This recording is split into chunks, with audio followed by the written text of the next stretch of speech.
Well, joining me now with more on how this election down under may play out is Campbell Sharman. He's an adjunct professor at the University of British Columbia and was previously head of the political science department at the University of Western Australia. Welcome to the show. Good evening.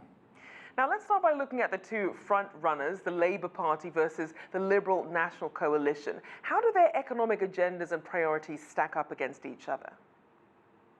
Well, I think as your coverage has already indicated, a lot of the package is similar to previous elections, but the biggest change at the moment is that Bill Shorten, the leader of the Labour Party, is proposing a much more interventionist and much more commitment to redistribution than the Labour Party, a centre-left party, has done in the past.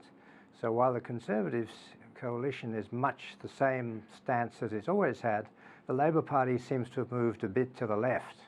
And it's interesting because some experts also see this as a generational issue election. You have younger voters more frustrated about things like climate change and a lack of affordable housing. You have older Australians polling that they focus more on things like tax reforms. How might this generational difference shape the outcome? It's hard to know. It's true that more of the younger people are concerned with the environment and less perhaps with economic growth, although everybody wants economic growth if it means jobs. Whereas older people are more concerned with, particularly if they're middle class or they've had a mortgage for a while, they're more concerned with the state of the economy. And obviously another issue that the Liberal and Labour parties differ on is their approach to Australia's most important trading partner, China, especially after relations have strained in recent years. How do you see the Australia-China relationship changing depending on who wins?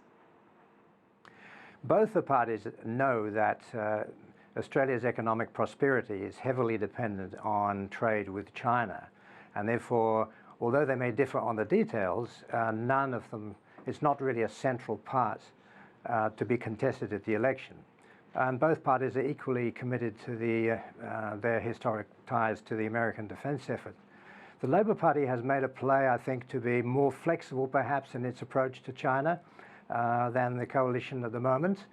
But these things are hard to, maybe easy to commit in the future, but what actually happens will be interesting to see. And especially since Chinese immigrants are actually considered an important voting bloc in this election. But as our report mentioned, it's really the economy at the forefront. But how do you see the political frontrunners' approach to immigration shaping the election? I think, as your coverage indicated, that's probably less important than it's been in the past. One thing is that it's beginning to be aware that high levels of immigration may be good for the state of the economy, but they're not good for wage growth.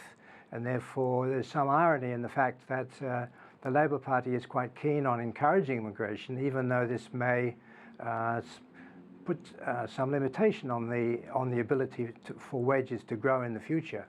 Now let's take a look at what else is happening with the economy. There's this debate over tax cuts versus greater public spending. We're also seeing the high unemployment, but we're also seeing booming exports. What do you attribute this to? Well, there's not. I don't think unemployment is too much of an issue. I think Australia depends, as does Canada, for example, depends on exporting raw materials largely to Asia and China in particular. And as long as China is growing, then Australia's economy is likely to grow. The problem is, of course, if China's economy slows a little, or perhaps if there are restrictions on trade, and therefore that opportunity for growth becomes less. Campbell Sharman there of the University of British Columbia and former head of the political science department at the University of Western Australia.